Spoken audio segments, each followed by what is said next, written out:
Yes.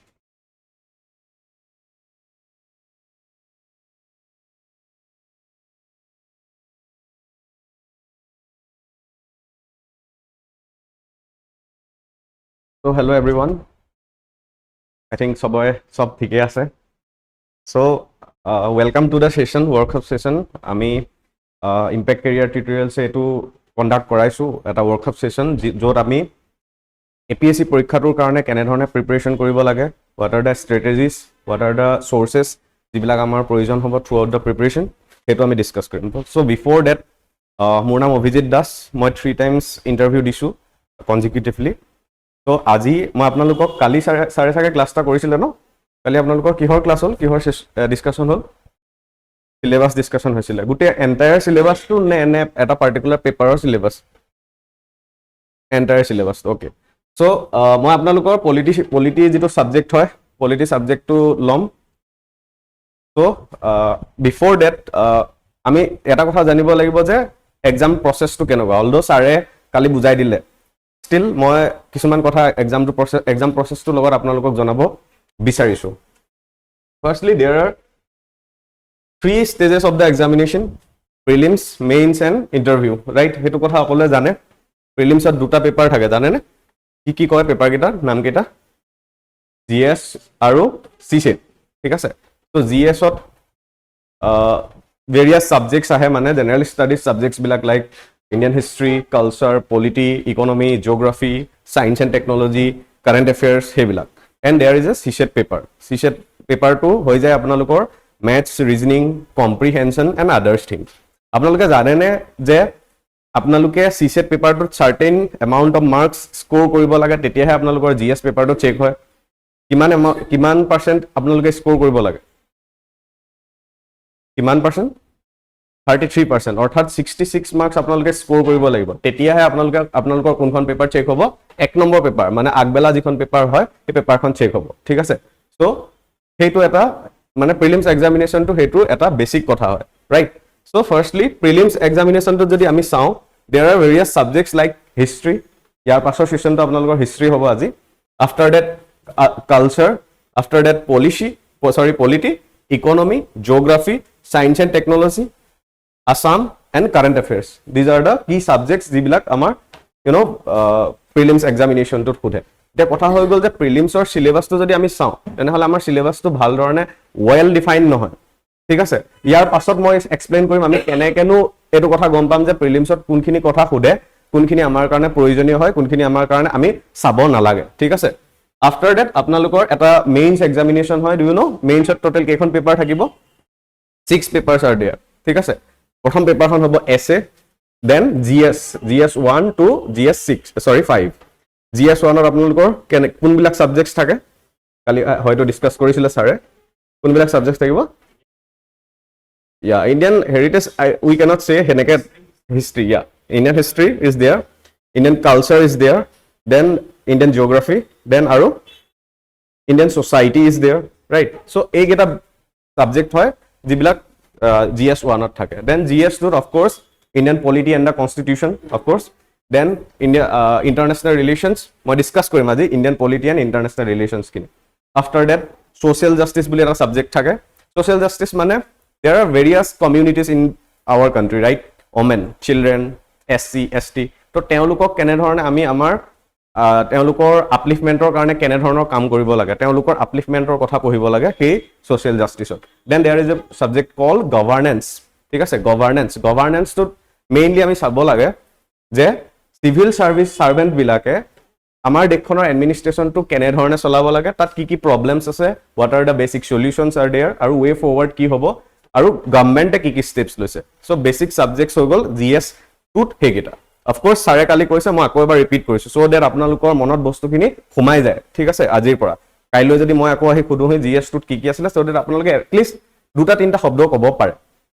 Right. Then there is GS 3। So GS 3 কোনবিলাক subjects আছে? Indian economy, right, science and technology, internal security,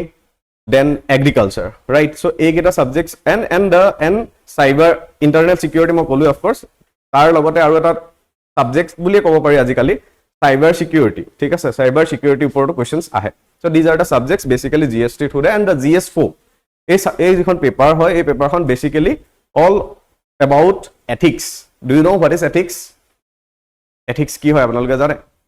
Let me tell you an example. ঠিক আছে, এটা interesting example এটা কওঁ. For example, এজন মানুহ আছে who is very poor, বহুত poor হয়, ঠিক আছে. তো তেখেতৰ wife বহুত বেছি বেমাৰত আছে. তো তেখেতে এখন মেডিকেল শ্বপত গ'ল, মেডিচিনছ খুজিলে, মেডিচিনছ দিওঁতে যিজন দোকানী আছিলে দোকানীজনে ক'লে যে ইমানখিনি পইচা দিব লাগিব. ফৰ এক্সাম্পল 1000 rupees দিব লাগিব মেডিচিনৰ কাৰণে, মই তেতিয়াহে দিম. তো মানুহজনে কি কৰিলে, মেডিচিনছখিনি সেই সময়ত মানুহজনৰ হাতত কি, ৱাইফজনী নহ'লে ঢুকাই যাব, মৰি যাব. চ' সেই সময়ত মানুহজনৰ হাতত অপশ্যনছ কি কৰিব পাৰে, মানুহজনে চুৰ কৰি আনিব. এতিয়া কথাটো হৈ গ'ল, আৱাৰ কুৱেশ্যনছ ইজ, আমাৰ সন্মুখত এটা কুৱেশ্যন আহিব যে সেই চুৰ কৰা কামটো ভাল নে বেয়া, এথিকেল নে আনএথিকেল. এথিক শব্দটোৰ অসমীয়া অৰ্থ হৈ গ'ল নৈতিক. নৈতিকতা আপোনালোকে শুনিছে চাগে. এতিয়া যিজন চুৰ হয়, যিজন মানে মানুহ আছিলে, বেমাৰী পুৰ মানুহজন আছিলে, তেওঁৰ কাৰণে ইট ইজ এথিকেল. বিকজ তেওঁ সেই কামটো কৰি পেলাই ৱাইফজনীক জীয়াব, হয়নে নহয়, ৱাইফজনীক জিন্দা ৰাখিবৰ কাৰণে তেখেতে সেই কামটো কৰিছে. বাট ফৰ দ্য শ্বপকিপাৰ, যিজন দোকানী আছিলে, তেওঁৰ কাৰণে সেইটো আনএথিকেল ন. তো সেই জাজমেণ্ট যিটো কৰিম ন, সেই বস্তুটো কোৱা হ'ব এথিক্স. আৰু তাত বহুত বেছি থিয়ৰিজ থাকিব আৰু লগতে কেছ ষ্টাডিজ থাকিব. এতিয়া মই যে ক'লো এই ইনচিডেণ্টটো, এইটো কেছ ষ্টাডিজ হয়. ফৰ এক্সাম্পল মই আৰু এটা এক্সাম্পল কওঁ আপোনালোকক. ইটছ লাইক আপোনালোকৰ UPSC দিছে, আপোনালোকে ইটছ দ্য লাষ্ট ইণ্টাৰভিউ, আপোনালোকে মানে ইয়াৰ পাছত আৰু এটেম্প দিবলৈ নাপায়, দিছ ইজ দ্য লাষ্ট, আৰু আপোনালোকৰ হাতত কোনো জব নাই, ঠিক আছে, এইটো আপোনালোকে পাবই লাগিব আৰু আপোনাৰ বিশ্বাস আছে যে আপোনালোকে পাব. আপুনি ইণ্টাৰভিউ দিবলৈ যাওঁতে দেখিলে যে এটা ডাঙৰ চিৰিয়াছ এক্সিডেণ্ট সংঘটিত হৈছে, ঠিক আছে. চ' সেই সময়ত ওচৰে পাজৰে কোনো মানুহ নাই, ঠিক আছে. যদি আপুনি এক্সিডেণ্ট হোৱা মানুহজনক বচায় তেনেহ'লে আপোনাৰ ইণ্টাৰভিউটো মিছ হ'ব. ইট মিনছ আপোনাৰ গোটেই কেৰিয়াৰ খতম, ৰাইট. কিন্তু যদি আপুনি ইণ্টাৰভিউলৈ গুচি যায়, মানুহজনৰ লাইফটো খতম হ'ব, সেই সময়ত আপুনি কি কৰিব? What will be your steps? Of course মোৰ টপিক নহয়, মই কৈ দিছোঁ আৰু কথাটো কি হয়, কি হ'ব সেইকণ সময়ত আপোনালোকে লজিকেলি ভাবি কওক কি কৰিব. কি কৰিব?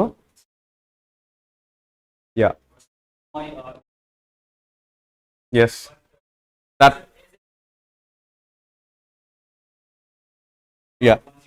Yes, very good. That's the option, no? সেইকণ সময়ত সেইটোৱে অপশ্যনছ আমাৰ হাতত. আমি এম্বুলেঞ্চ কল কৰিম, বিকজ আমি না নিজক চেক্ৰিফাইচ কৰিব পাৰোঁ, না আমি সেই মানুহজনক চেক্ৰিফাইচ কৰিব পাৰোঁ. That was the logical option, right. সেই যে জাজমেণ্টটো কৰিলোঁ, ক্ৰিটিকেল থিংকিংটো কৰিলোঁ, ডেট ইজ এথিক্স, ৰাইট. সেইখিনি আমি GS4 যেতিয়া ডিছকাছ কৰিম, দেন আমি তেতিয়া ডিছকাছ কৰিম. And the last paper is GS5, that is called Assam paper. Assam পেপাৰখনত Assam history, geography, Assam economy, Assam polity and Assam culture, সেইবিলাকৰ বিষয়ে কুৱেশ্যনছ আহে.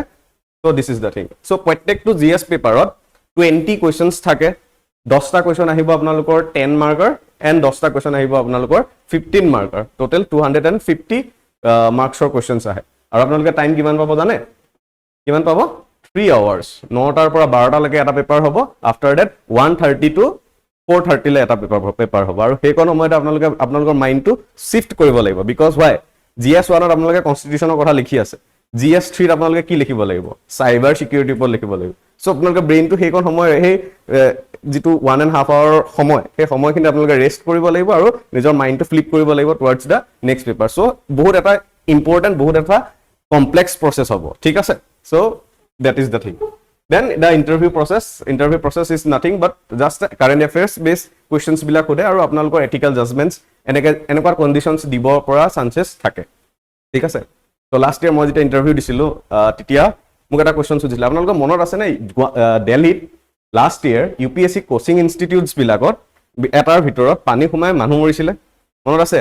ফ্লাড হৈছিলে যে, সেই কুৱেশ্যনটো সুধিছিলে. বিকজ মোক সুধিছিলে যে মই এতিয়া কি কৰি আছোঁ. চ' মই ক'লোঁ যে মই এনেকৈ কোচিং ইনষ্টিটিউট এটাত এজ এ ফেকাল্টি কাম কৰি আছোঁ. ত' তেতিয়া সেই সন্দৰ্ভত গৈ পেলাই মোক সেইটো কুৱেশ্যন সুধিলে. চ' ডেট ইজ আনাডাৰ গেম. আপুনি আপোনাৰ ইণ্টাৰভিউটো নিজে ডাইৰেক্ট কৰিব পাৰে. আপুনি এনেকুৱা কথা নক'বই যিটো কথা আপোনালোকে নাজানে. ত' আপোনালোকে কিতাপ পঢ়ি ভাল নাপায়, অফক'ৰ্চ. মানে মই হাইপথেটিকেলি লৈ লৈছোঁ এক্সাম্পলটো. চ' তাত এইটো ক'ব যাব দৰকাৰ নাই যে মই বুকছ পঢ়োঁ বুলি. আদাৰৱাইজ তেওঁলোকে আপোনালোকক ইমানেই ড্ৰিল কৰিব, ত' নাৰ্ভাছ কৰি দেটছ দ্য গেমটো খতম কৰি দিব, ৰাইট. চ' আমি সেইবিলাক কথা পিছত পাতিম. So basically these are the papers, mains related papers kita মই এটা comprehensively discuss কৰিছো কালি সাৰিও discuss কৰিছিল এতিয়া মোৰ কথাটো হৈ গল মোৰ সাবজেক্টটো হৈ গল polity firstly কোনোবা political science or আছে নেকি students আৰু tell me the definition of political science often এটা কথা discuss কৰা হয় যে polity and political science is the same thing right I mean generally মই ভাবিছিলো অলপ 2-3 বছৰ আগত যে polity political science দুইটা একে বস্তুৱে হ'ব right এতিয়া আপোনালোকে মোক ক'ব লাগে যে আপোনালোকে এটো জানিব লাগিব যে there is এই দুটা ভিতৰত না বহুত এটা ডাঙৰ ডিফাৰেন্স আছে ঠিক আছে দুইটা শব্দ একে কিন্তু নহয় আজিৰ পৰা কিবা একে ওয়াৰ্ড হিচাপে সিনোনিমস হিচাপে ইউজ নকৰিব ঠিক আছে এটা মোক কক পলিটিক্যাল সায়েন্স মানে কি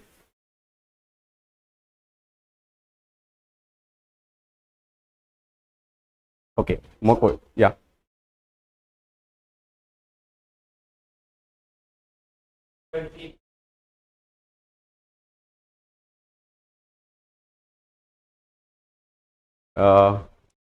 okay that's okay but বস্তুটো মানে কি হল নুলালে অৰ্থটো ভালকে okay let me tell you so political science মানে হৈ গল দুটা ওয়ার্ড লগ লাগি আছে political and science political science মানে হৈ গল scientifically আমি যেতিয়া ওয়াৰ্ল্ডৰ বিভিন্ন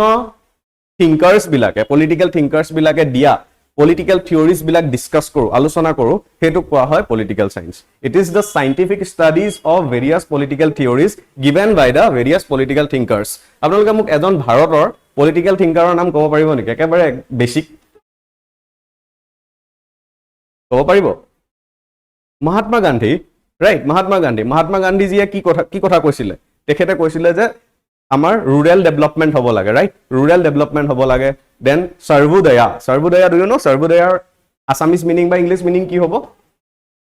sarvodaya সকলোৱে সমানে উদয় হ'ব লাগে that means inclusive growth সকলো মানুহৰে growth হ'ব লাগে কেৱল কেইটামান পাৰ্টিকুলাৰ সেকশনৰ growth হৈ লাভ নাই growth হ'ব লাগে যদি SC ST OBC everyone should grow equally right so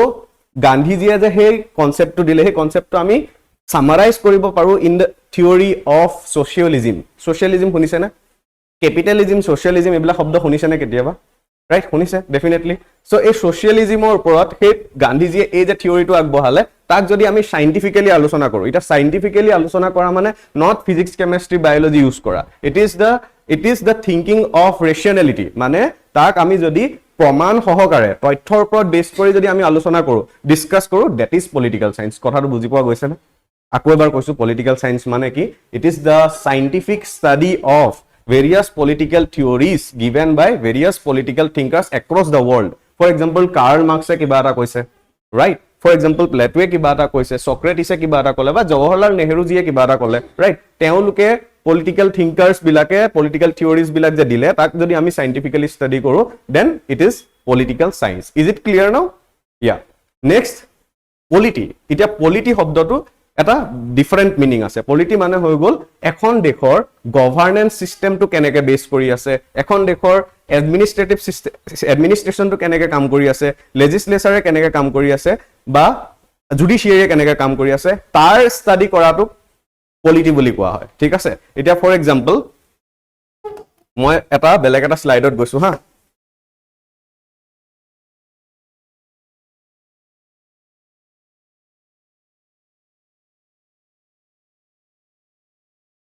For example,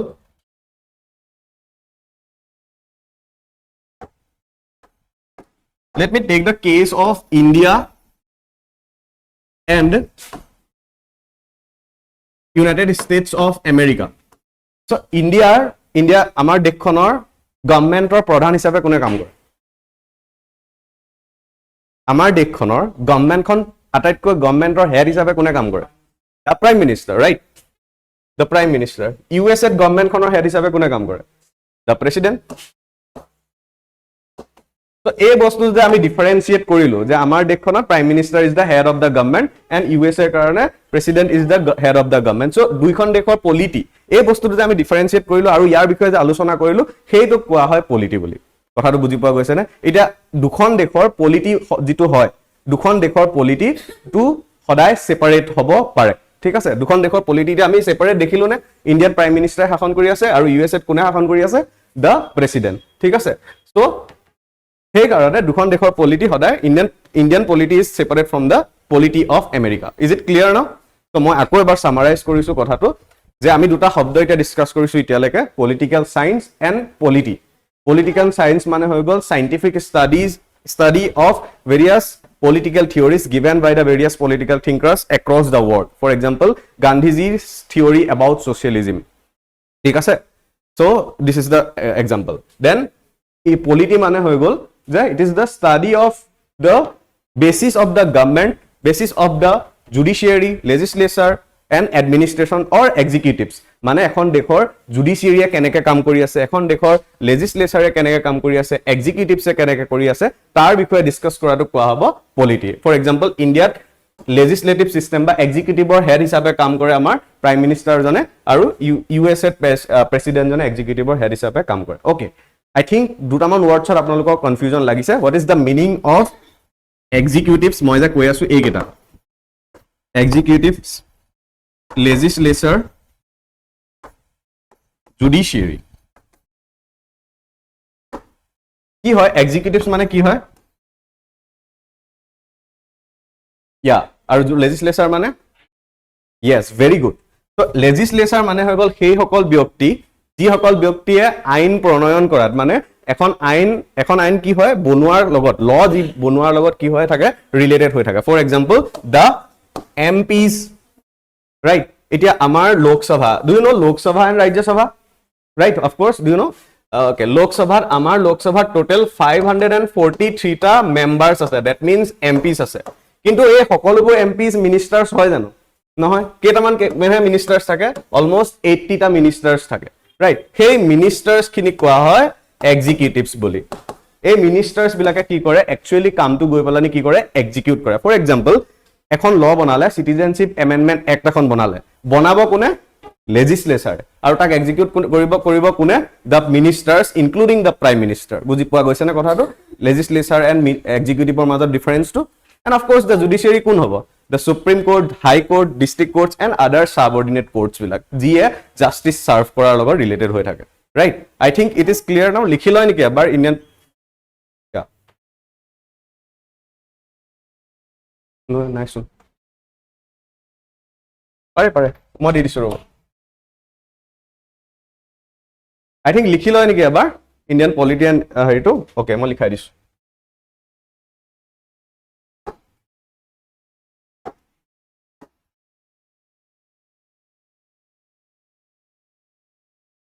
Political science versus polity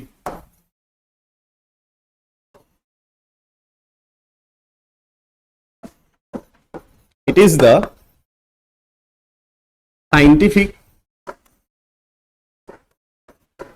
scientific study of political theories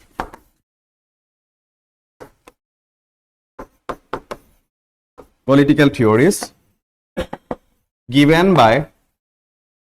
various political thinkers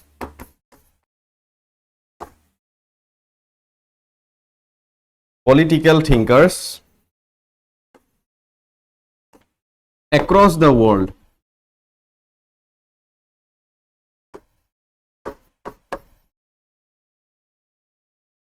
so year example যদি আমি চাওঁ Gandhiji's about socialism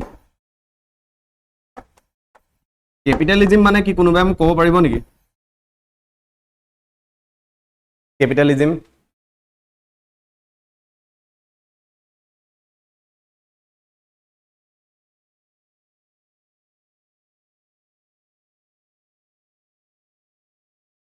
এজন মানুহে একচুয়ালি নাথাকে হেতু ক্যাপিটালিজম নহয়গে একচুয়ালি ক্যাপিটাল শব্দটোৰ পৰা derive কৰকচোন ক্যাপিটাল মানে কি হয়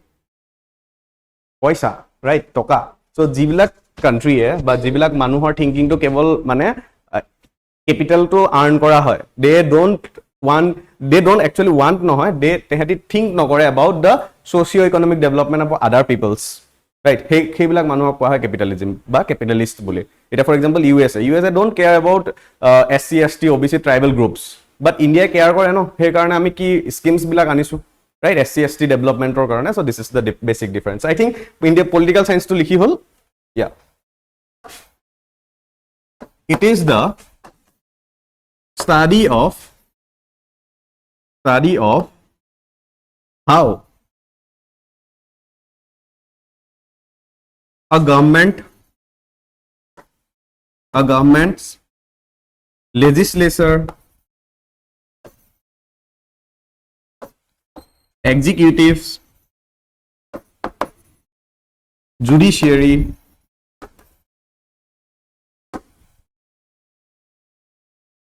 are functioning.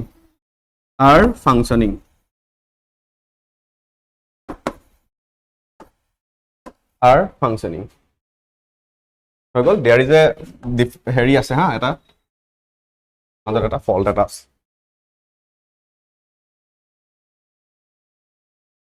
Clear? Well, likhe, yeah.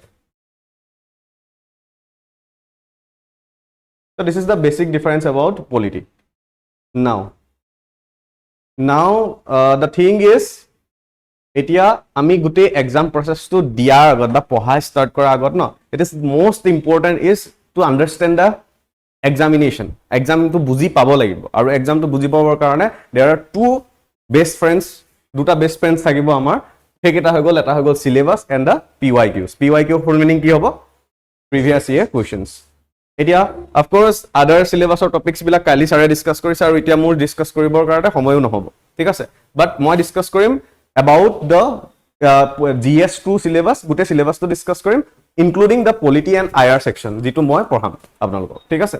তো এতিয়া কথা হৈ গ'ল যে firstly let us understand the prelims syllabus. আমি মই কৈছিলো ন যে prelims syllabus to ভালকে ডিফাইন কৰা হোৱা নাই, জাস্ট দুই এটা শব্দ লিখি থোৱা হৈছে। সো ইয়াতে চাব পাৰে, ইয়াত চাওক, জাস্ট প্ৰথম পইণ্টটো চাওক, বুলেটটো, current events of national and international importance. It means কি? কাৰেন্ট এফেয়াৰ্স হয় না, এইটো কাৰেন্ট এফেয়াৰ্সৰ টপিক হয় না, ইয়া এইখিনি লিখা হৈছে। Then history of India, Indian national movement, ভাৰতৰ গোটেই হিষ্ট্ৰিটো right from the IVC to 1947 and Indian national movement. Indian national movements কিটা কি ক'ব পাৰিব না? প্ৰধানতঃ 4-5টা মান মুভমেন্ট আছে যিকিটা বহুত বেছি লাইমলাইটত থাকে। আদাৰ মুভমেন্টসও আছে of course, but there are 4 or 5 movements. Yes, Sepoy Mutiny, one of the movement. Then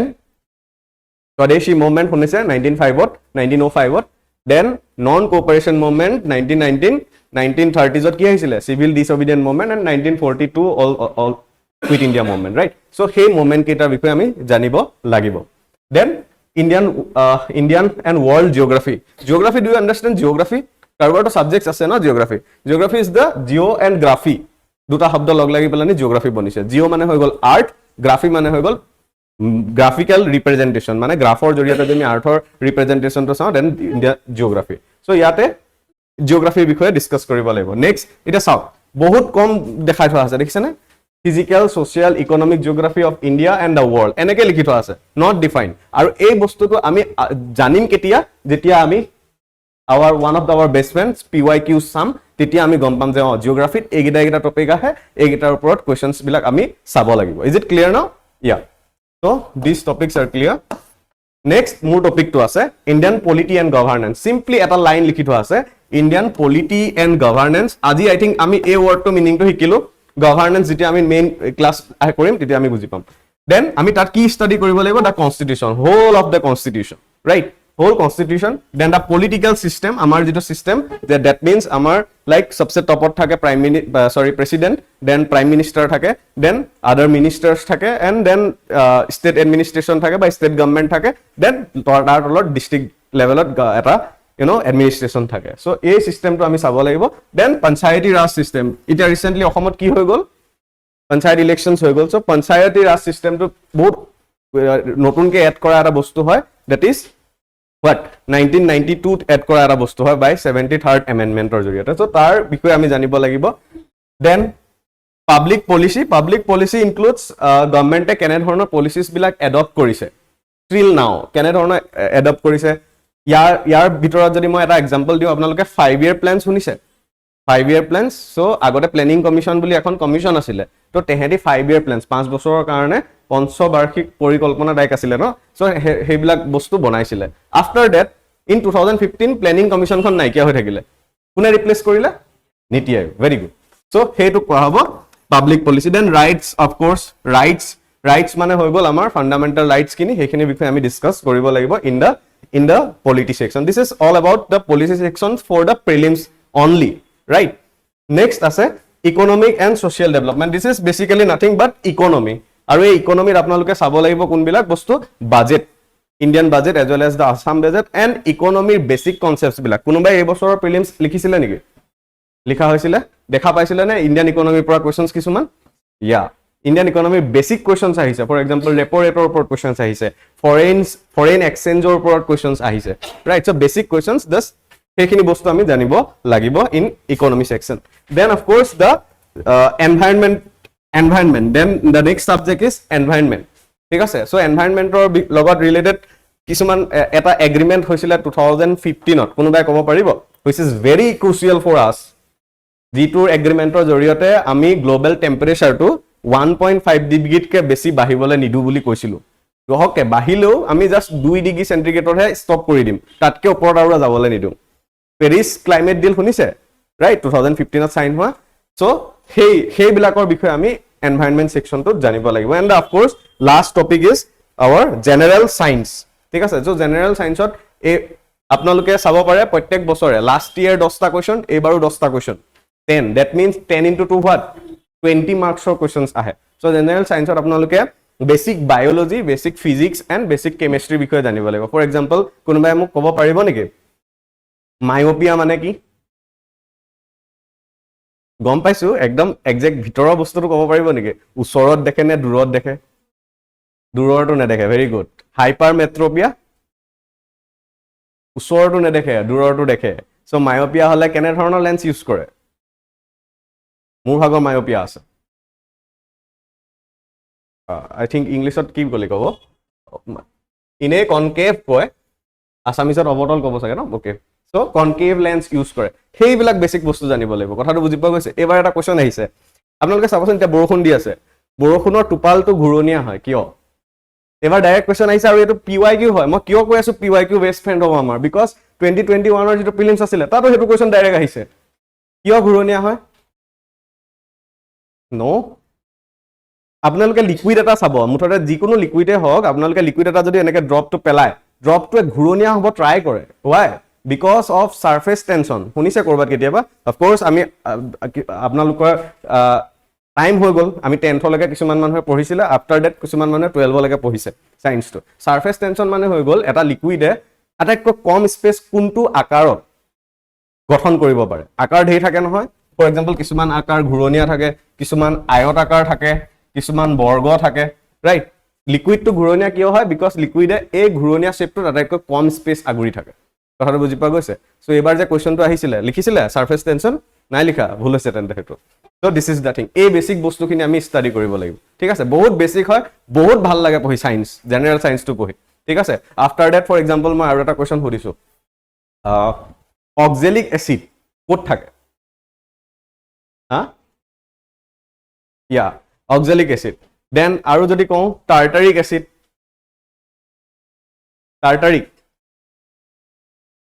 tetelit thake aru grapes ot thake right so hebilak bostu tartaric acid thake so ei bilak bostu questions ahe in general science thik ase so hebur bostu ami study koribo lagibo I think eta overview palane prelims syllabus to kenokwa hobo kene dhoroner questions ami face korim moi dekham ge aru ami mor last or falale kisuman questions ase ami aji olop questions discuss korim ge ঠিক আছে তো আমি next move কৰো আপোনালোকৰ কোৱেশ্চনছ থাকিলে ন লগতে সুধিব হা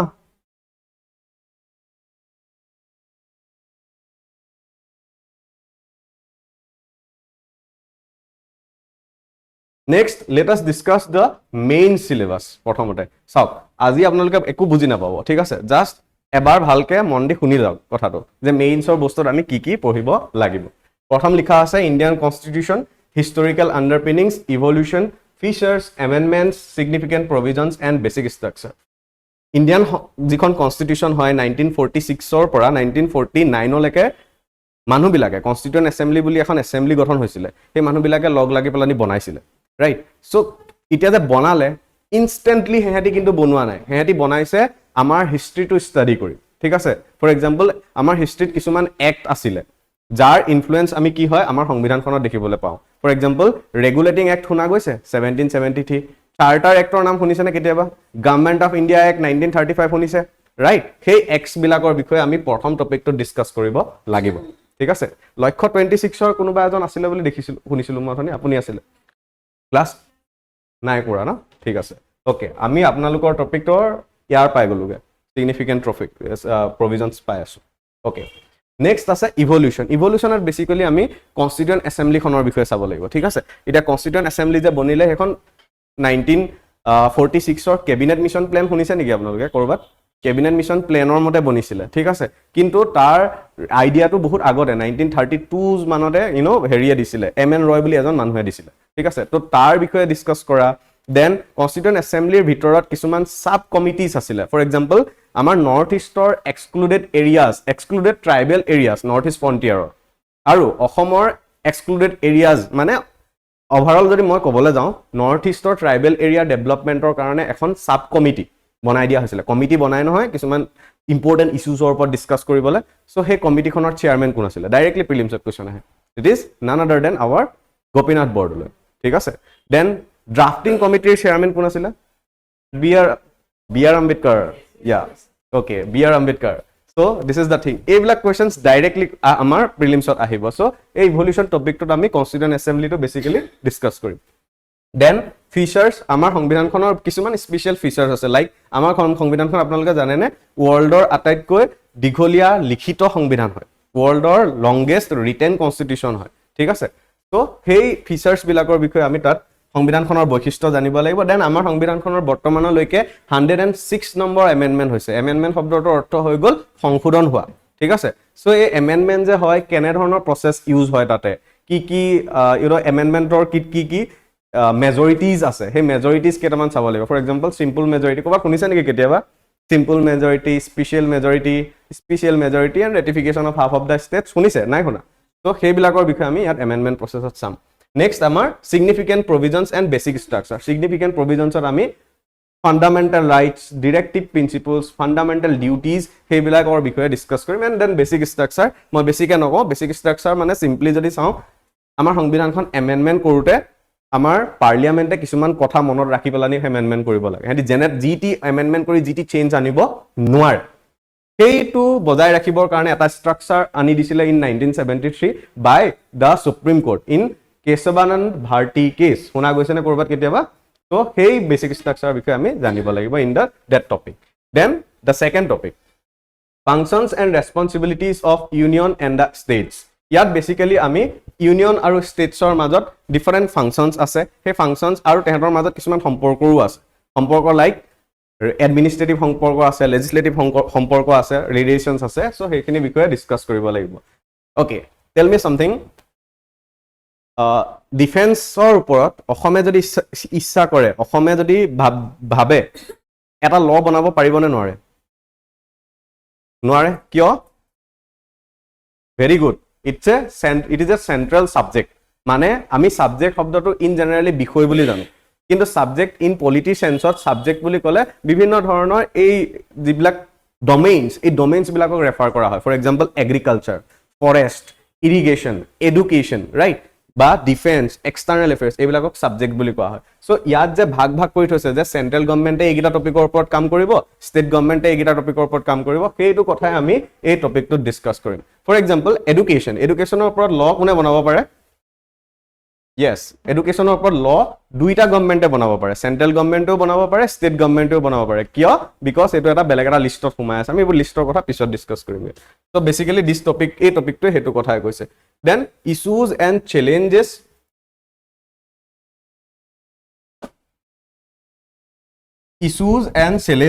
pertaining in the federal structure এতিয়া আমাৰ দেশখনৰ আপোনালোকে দেখিবলৈ পাব এখন সেন্ট্ৰেল গভৰ্নমেন্ট থাকে এখন ষ্টেট গভৰ্নমেন্ট থাকে আৰু সেন্ট্ৰেল গভৰ্নমেন্ট আৰু ষ্টেট গভৰ্নমেন্টৰ মাজত সদায় সহযোগিতাৰ মাজেদি কাম হয় ঠিক আছে আৰু সেই বস্তুটোকে কোৱা হয় ফেডাৰেল সিস্টেম বুলি বা ফেডাৰেল স্ট্ৰাকচাৰ কিন্তু কেতিয়াবা কি হয় সেন্টাৰ আৰু ষ্টেটৰ মাজতটো কাজিয়া হয় ফৰ এক্সাম্পল ওয়েস্ট বেংগলত বেলেগখন গভৰ্নমেন্ট আছে হয় না কিহৰ গভৰ্নমেন্ট আছে আমি ক'ব নালাগে অফ কোৰ্স বাট হলো কৈছো মই কাৰ গভৰ্নমেন্ট আছে ওয়েস্ট বেংগলত তৃণমূল কংগ্ৰেছ বা ৰাইট কিন্তু সেন্ট্ৰেলত কাৰ গভৰ্নমেন্ট আছে not BJP yeah NDA government আছে so sometimes a difference to political difference to থকাৰ কাৰণে কি হয় disputes আহে so এই disputes টো এই যেটো কোঅপাৰেচন কৰাৰ কথা কৈছিলো মই সেন্টাৰ আৰু ষ্টেটৰ মাজত কোঅপাৰেচন চলি থাকে সেই কোঅপাৰেচনটোত কেতিয়াবা প্ৰবলেম সৃষ্টি কৰিব পাৰে নে so সেই প্ৰবলেমছ খিনি বিষয়ে আমি ফেডাৰেল ষ্ট্ৰাকচাৰত পঢ়িব লাগিব নেক্সট টপিক আছে devolution of powers and finances up to local levels and challenges therein এই টপিকটোৰ মিনিং হৈ গল যে আমি পঞ্চায়ত এণ্ড মিউনিসিপালিটিজ খিনি বিষয়ে পঢ়িব লাগিব পঞ্চায়তৰ বিভিন্ন ধৰণৰ চ্যালেঞ্জ থাকে ফৰ এক্সাম্পল আপোনালোকে পঞ্চায়ত সিৰিজটো চাইছে নাই পঞ্চায়ত সিৰিজটোত কোনে কোনে নাই চোৱা প্লিজ চাব এইবোৰ বস্তু বহুত ইম্পৰ্টেন্ট হয় ভেৰি ইম্পৰ্টেন্ট হয় পঞ্চায়ত সিৰিজটোত কি হয় আমাৰ পঞ্চায়তত কি লিখা আছে যে 1/3 অফ দা সিটস যদি 3টা সিট আছে পঞ্চায়ত এখনত তাৰে এটা সিট ওমেনৰ কাৰণে যাবই লাগিব ওমেন চাক থাকিবই লাগিব তো সিৰিজটোত কি হয় I will not give the suspense বেলেগ হৈ যাব কথাটো ৰিভিল নকৰো মই বাট সিৰিজটোত কি হয় যে ওমেন গৰাকী জিকে ইলেকশনটোত কিন্তু চলাই হাজবেন্ড জনে ঠিক আছে সো এই ফেনোমেনাটো 2015 চনত আমাৰ নৰেন্দ্ৰ মোদীয়ে প্ৰাইম মিনিষ্টাৰ জনে এড্ৰেছ কৰিছিল এজ পঞ্চায়ত পতি ফিনোমেনা ঠিক আছে পঞ্চায়ত পতি মানে হাজবেন্ডস ৰাইট পঞ্চায়ত পতি ফেনোমেনা সো হেতু এটা প্ৰবলেম হয় না পঞ্চায়তি ৰাজ সিস্টেমটো সো এই প্ৰবলেমছ আৰু ইয়াৰ সলিউশনছ বিলাকৰ বিষয়ে আমি ডিসকাস কৰিব লাগিব এই কোনলৈকে ক্লিয়াৰ হৈছে নে অলপ অলপ চাওক আজি আই ডো আজি একোৱে আপোনালোকে বুজি নাপায় জাস্ট মোৰ কথাকেইটা শুনক আৰু পইণ্ট গিটা ইয়াত লক্ষ্য কৰি যাওক ঠিক আছে নেক্সট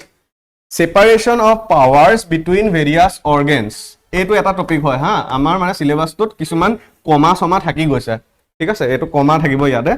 সো মই আমাৰ গভৰ্নমেন্ট সিস্টেমটোত বা আমাৰ গভৰ্নেন্সত বা আমাৰ ডেমক্ৰেসিত তিনটা অৰ্গানৰ কথা আমি ভাল ধৰণে ক'ব পাৰো দ্যাট ইজ এক্সিকিউটিভ লেজিসলেচাৰ এণ্ড জুডিশিয়াৰী তো এই তিনিটা অৰ্গানক সেপাৰেট কৰি ৰখাটো বহুত বেছি ইম্পৰ্টেন্ট হয় কিয় বিকজ সাপোজ মই এদিন গৈ পেলানি প্ৰাইম মিনিষ্টাৰ হলগে আৰু আপোনালোকৰ কোনোবা এজন গৈ চিফ জাস্টিস অফ ইণ্ডিয়া হলগে মোৰ এগেইনষ্টত যেহেতু আপোনালোকে মোক আজিৰ পৰা চিনি পাব ৰাইট মোৰ এগেইনষ্টত যদি সুপ্ৰিম কোৰ্টৰ এটা কেছ যায় Prime Minister report, government report case jua mane Prime Minister report case jua, right? Because government is headed by whom? The Prime Minister himself, right? So, titia apnalokor eta soft corner mu karone thakibone je manjanok chini pao so mu verdict to ejonor phale diu, right? Teneko eta to feeling thakibo, of course. So, hey bostuto nohobor karone, hey overlapping to nohobor karone, hey tiniuta organ no executive, legislature and judiciary separate kori rakhato bahut beshi important hoy. Mane protekto domain e nijor jagat kam korok. Ami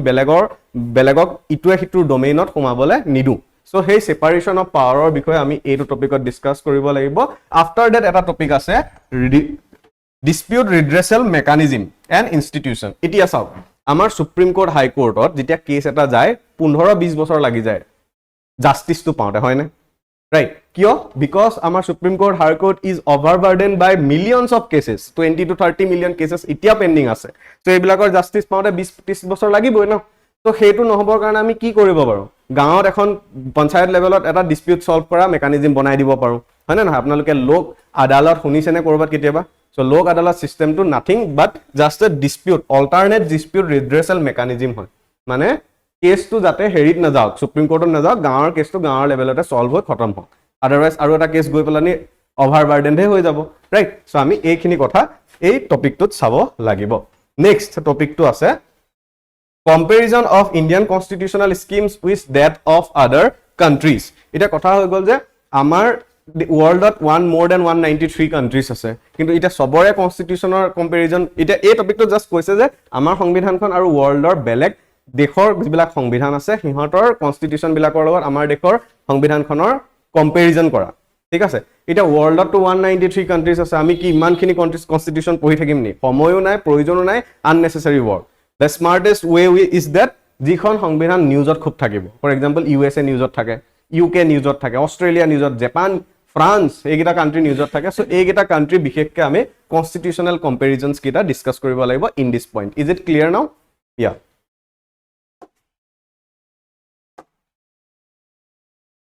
next টপিকটো আছে parliament and state legislature parliament and state legislature পাৰ্লিয়ামেণ্টৰ ভিতৰত Lok Sabha and Rajya Sabha লোকসভাত থাকে কোন speaker deputy speaker ৰাজ্যসভাত কোন থাকে নো ভাইচ প্ৰেসিডেন্ট নাথাকে দ্য চেয়াৰমেন ভাইচ প্ৰেসিডেন্টে হয় he is the x official chairman of Rajya Sabha it means কি হয় এক্স অফিচিয়েল চেয়াৰমেন মানে কি হা কৈ লওক একো প্ৰব্লেম নাই ভুল হ'ব একো প্ৰব্লেম নাই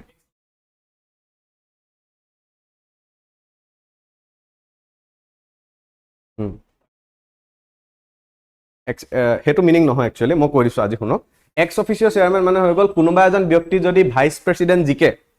তেনেহ'লে সি অট'মেটিকেলি চেয়াৰমেন হৈ যায় ক'ৰ ৰাজ্যসভাৰ সি আকৌ এক্সট্ৰাকে ইলেকশ্যন খেলিব বা এক্সট্ৰাকে চিলেকশ্যন হ'ব কোনো ধৰণৰ প্ৰয়োজন নাই সি অট'মেটিকেলি ক'ত গুচি যাব চেয়াৰমেন অফ ৰাজ্যসভা মই যদি কোনোবা এটা টাইমত গৈ ভিপি হওঁগে তেনেহ'লে মই ডাইৰেক্টলি চেয়াৰমেন অফ ৰাজ্যসভা পাই যাম মই আকৌ এক্সট্ৰাকে কাৰো ওচৰত যাব নালাগে ডেট মিন্স আমি এইটো কথা ক'ব পাৰোঁ যে ভাইচ প্ৰেসিডেন্ট এজনে দুটা চাকৰি কৰি থাকে একেটা সময়তে এটা হৈ গ'ল what the vice president itself and another is the chairman right so' this is vice president okay chairman so' এই যে আমি যে ডিষ্টিংশ্যনছ কেইটা পালোঁ সেই ডিষ্টিংশ্যন কেইটাৰ বিষয়ে আমি পাৰ্লিয়ামেণ্টত কথাত পঢ়িব লাগিব আফটাৰ ডেট ষ্টেট লেজিসলেচাৰ যেনেকৈ আমাৰ টপ লেভেলত পাৰ্লিয়ামেণ্ট আছে চেণ্টাৰত ষ্টেটত কি থাকে ষ্টেট লেজিসলেটিভ এছেম্বলি হয় নে নহয় অসম বিধানসভা শুনিছেনে অসম বিধানসভাত কোন থাকে chief ministers council of ministers মন্ত্ৰী পৰিষদ এণ্ড আৱাৰ মুখ্যমন্ত্ৰী ৰাইট সেইবিলাক থাকে চ' তেওঁলোকৰ বিষয়েও আমি এই প্ৰচেছটোৰ বিষয়ে আমি এই টপিকটোত পঢ়িব লাগিব ইজ ইট ক্লিয়াৰ এইকণলৈকে ক্লিয়াৰ আছে ইয়া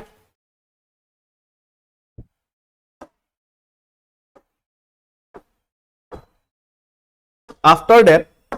মই তিনিটা অৰ্গেন থাকে বুলি কৈছোঁ ইন এ ডেমক্ৰেচি সেইকেইটা হৈ গ'ল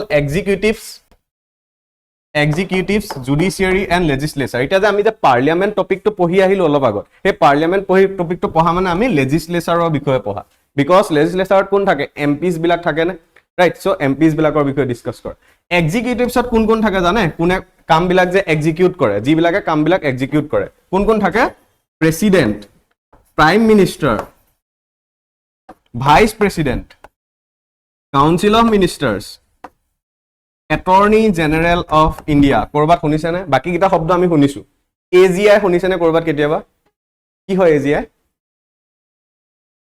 ইয়া হায়েষ্ট ল মিনিষ্টাৰ হয় বাট পোষ্টটো কি হয় কৰাইছিলোঁ মই তেতিয়া ইয়া মই আকৌ কৈ দিছোঁ আমাৰ দেশত চাওক এতিয়া আমাৰ গভৰ্ণমেণ্টৰ ওপৰত বহুত কেছেছ লাগে আপোনালোকে শুনিছে Kesavananda Bharati case it is on the গভৰ্ণমেণ্টৰ ওপৰত দিয়া এটা কেছ হয় ঠিক আছে চ' প্ৰাইম মিনিষ্টাৰে গৈ পেলাই নেকি সুপ্ৰিম কোৰ্টত নিজকে প্ৰুফ কৰি থাকিবগৈ নেকি তেওঁতো ইমান সময় নাই ন ৰাইট বা আদাৰ মিনিষ্টাৰ্ছবিলাকে কৰি থাকিবগৈ নেকি চ' গভৰ্ণমেণ্টক ৰিপ্ৰেজেণ্ট কৰিবৰ কাৰণে ইন দ্য কোৰ্টত গভৰ্ণমেণ্টক ৰিপ্ৰেজেণ্ট কৰিবৰ কাৰণে এজন মানুহ থাকে আৰু সেই মানুহজনক কোৱা হয় এটৰ্নি জেনেৰেল অফ ইণ্ডিয়া এতিয়া যে আমি যে টপিকটো পাইছোঁ structure organisation and functioning of executive that means আমি এইকেইটা টপিক ডিছকাছ কৰিম তাত কথাটো বুজি পোৱা গৈছে আফটাৰ ডেট আমি এটা টপিক পাইছোঁ জুডিচিয়াৰীত আমি কি কৰিম সুপ্ৰিম কোৰ্ট এণ্ড হাই কোৰ্টৰ বিষয়ে আমি ডিছকাছ কৰিম is it clear yeah after that represent okay আৰু এটা টপিক আছে আমাৰ ইয়াতে pressure groups and formal informal associations and their role in polity pressure groups মানে কি প্ৰেছাৰ শব্দটোৰ পৰাই আহিছে সেইবিলাক গ্ৰুপ সেইবিলাক সংগঠন যিবিলাকে কি কৰি থাকে গভৰ্ণমেণ্টৰ ওপৰত প্ৰেছাৰাইজ কৰি থাকে to take certain decisions for example আপোনালোকে শুনিছে ASU NSUI these are called pressure groups various টাইপছৰ থাকে কিছুমান ভাল থাকে কিছুমান বেয়া থাকে এহেঁতি ভালকে কাম কৰে এহেঁতি কি কৰে মানে এহেঁতি লিগেল ৱেত যায় ফৰ এক্সাম্পল গভৰ্ণমেণ্টৰ লগত আলোচনা কৰেগৈ গৈ পেলাই কিন্তু দেয়াৰ আৰ আদাৰ প্ৰেছাৰ গ্ৰুপছ অলছ' এইটো শুনিছেনে Yes, this is also a pressure group, but এহেঁতি legitimate weight কাম নকৰে এহেঁতি illegitimate weight extortionত এংগেজ হৈ থাকিব বা অন্য কিবা কিবি কামত এংগেজ হৈ থাকিব চ' এহেঁতি কেনেকৈ আমাৰ পলিটিটো ডিৰেক্ট কৰিছে ফৰ এক্সাম্পল আপোনালোকে RTI কথা শুনিছে RTI এখন যে আহিলে কিয় আহিব লগা হ'ল বিকজ এটা সংগঠন আছিলে কিষাণ মুক্তি সংগঠন বুলি ত' সেই সংগঠনটোৱে গভৰ্ণমেণ্টৰ ওপৰত প্ৰেছাৰাইজ কৰাৰ কাৰণে কি কৰা হৈ গ'ল RTI এখন অনা হ'ল right so সেই কাৰণে এই প্ৰেছাৰ গ্ৰুপছ বিলাকো আমি ইয়াত পঢ়িব লাগিব after that there is an act call representation of people act যিখনক আমি শ্বৰ্ট ফৰ্মত ৰোপা বুলি কওঁ ঠিক আছে চ' এই এক্টখনৰ ভিতৰত কি লিখা আছে জানে ইলেকশ্যনছ হওঁতে কেণ্ডিডেটছ বিলাকে বা আমাৰ যিবিলাক ভোটাৰ্স থাকিব তেহেঁতি কিছুমান ৰুলছ এণ্ড ৰেগুলেশ্যনছ ফ'ল' কৰিব লাগে অৰ এই ইলেকশ্যন খেলোতে কেণ্ডিডেটছ বিলাকৰ চাৰ্টেইন কোৱালিফিকেশ্যনছ লাগে ইলেকশ্যন খেলোতে কেণ্ডিডেটছ বিলাকক ডিছকুৱালিফাইও কৰি দিব পাৰে কিছুমান চাৰ্টেইন গ্ৰাউণ্ডছত চ' কি গ্ৰাউণ্ডছৰ ওপৰত কোৱালিফিকেশ্যনটো জাজ কৰা হ'ব কি গ্ৰাউণ্ডছত এহেঁতক ডিছকুৱালিফাই কৰা হ'ব সেইখিনি কথা ৰিপ্ৰেজেণ্টেশ্যন অফ পিপুল এক্ট অৰ ৰোপাত লিখা হৈছে দুখন এক্ট আছে আমি দুখন এক্ট পিছত পঢ়িব লাগিব so' this is done after then that appointment to various constitutional posts, powers, functions and responsibility of various constitutional bodies. Ite amar সংবিধানখনত কিছুমান বডিজৰ কথা মেনশন কৰা হৈছে ফৰ এক্সাম্পল আপোনালোকে শুনিছে election commission finance commission so election commission finance commission union public service commission শুনিছে UPSC these are constitutional bodies কিয় because এহঁতৰ কথা সংবিধানখনত লিখা হৈছে ৰাইট সো সেই খিনিৰ বিষয়ে সেই বডিজ খিনি বিষয়ে আমি এটো টপিকত ডিসকাস কৰিব লাগিব after that statutory regulatory and various quasi judicial bodies statutory bodies মানে হৈ গল সেইবিলাক বডিজ যিবিলাক কিছুমান এক্টৰ জৰিয়তে বনে for example central information commission মোক ককচোন লজিক্যালি ভাবি সেন্ট্ৰেল ইনফৰমেশন কমিশন কোনখন এক্টৰ জৰিয়তে বনিব পাৰে very good information শব্দটো পাই জাজ কৰিব পাৰিব লাগে সো আৰটিআই এক্টৰ পৰা বনিছে সো স্ট্যাটিউটৰি বডি মানে হৈ গল সেইবিলাক বডি যিবিলাক এখন এক্ট পাস হৈ বলানি বনে so hey central information commission অৰ্থাৎ CIC বিষয়ে আমি এই টপিকটোত চাব লাগিব দেন আদাৰ কিছুমান কোৱাসি জুডিশিয়াল বডিজ আছে like central vigilance commission national human right commission শুনিছেনে কেতিয়াবা কৰবাত সো ইহঁতৰ বিষয়ে আমি এইটো টপিকত চাব লাগিব ইজ ইট ক্লিয়াৰ নাও ইয়া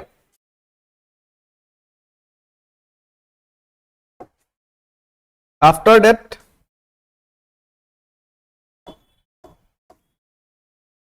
more topic or next to ahibo international relations. International relation mane amar dekhonor relation with other countries, right? So firstly ami interestingly pohibo lagibo India and its neighborhood relations. India aru neighborhood ki hoy neighborhood? Pakistan, Afghanistan, Sri Lanka, Bangladesh. So both important hoy eto topic ebarer karone kiyo because recently ami eta operation conduct korisilu naam to ki Operation Sindoor. So he karone India Pakistan relation hetu ami sabo lagibo in this topic. Only not this topic, gute kita country logor relation ami sabo lagibo. Amar Bangladeshor logor historical ties ase. Do you know? Agote East Pakistan asile no? So after that 1971 ami ekhon war korisu with Pakistan. After that Simla agreement sign hoise. Simla agreement ki korise Bangladeshok recognition kori dise. Mane heidna khonir pora Bangladesh kon ekhon country hisabe establish hoise. Is it clear? Yeah. So এই গিটা বস্তু India and neighbourhood ৰিলেশনস আমি এৰ টপিকত চাব লাগিব after that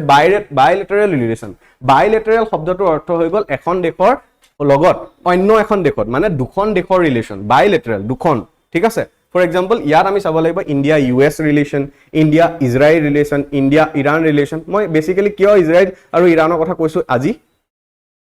because কি হৈ আছে war হৈ আছে ইটস নট কনফ্লিক্ট কনফ্লিক্ট কেতিয়াবাতে খতম এতিয়া war হৈ আছে right আৰু আজি ceasefire সাইন হৈছে ceasefire মানে জানে যুদ্ধ বিৰতি বুলি যে কয় যে অসমীয়াত অলপ দিনৰ কাৰণে বিৰতি লৈছে সো তা এতিয়া এই বস্তুটোৱে এতিয়া এই war খনে আমাৰ ইৰানৰ লগত ৰিলেশন আৰু আমাৰ ইজৰাইলৰ লগত ৰিলেশন বহুত ইম্পৰ্টেন্ট হৈ যাব আমাৰ পৰীক্ষাৰ কাৰণে সো দুইটা খুদি দিব পাৰে সো বাইলেটাৰেল ৰিলেশন চাব লাগিব then regional and global groupings আপোনালোকে এই groupings বিলাকৰ নাম শুনিছে না G20 G7 ASEAN right SAARC hey groupings বিলাক মানে particular কিছুমান জাগাৰ states বিলাক মানে countries বিলাক লগ লাগি পেলানি কিছুমান grouping বনাই থৈছে for social development political development security perspective so hey groupings বিলাকৰ বিষয়ে আমি এটো টপিক চাব লাগিব after that effect of policies and politics of developed and developing countries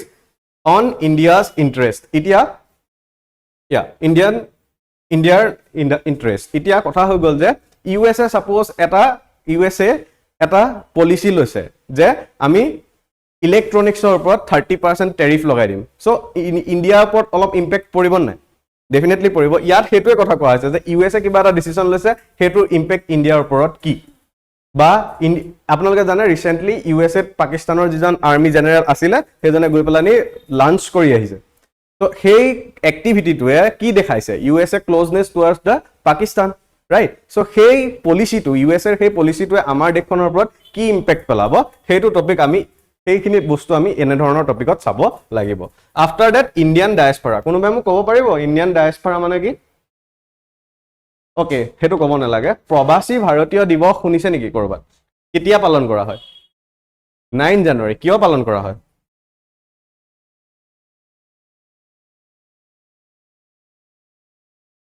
very good 1915 ত মহাত্মা গান্ধী 9 জানুৱাৰী তাৰিখে